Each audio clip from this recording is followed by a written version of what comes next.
আসসালামু আলাইকুম রহমতুল্লাহি ওয়া বারাকাতুহু। আমি একজন মালয়েশিয়া প্রবাসী, আর আমি এই জন্য কথাটা বলতে চাই আজকে। আপনারা দেখেন, যারা যারা এই এখনকার পরিস্থিতিতে জামায়াতের পক্ষ নিচ্ছেন, তারাই মনে রাখবেন তাহলে আপনারা একদিন না একদিন ইনশাআল্লাহ আল্লাহর কাছ থেকে এটার প্রতিদান পাবেন। সেবা করার সুযোগ পায়, তাহলে মালিক হবে না, সেবক হবে ইনশাআল্লাহ।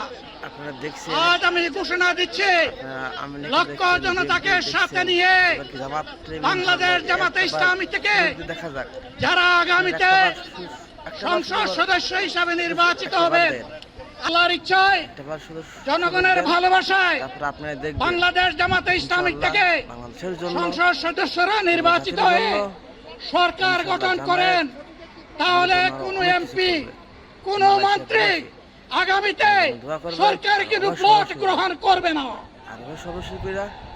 কোন এমপি এবং কোন মন্ত্রী ট্যাক্সবিহীন কোন গাড়ি চড়বে না। আল্লাহ কোন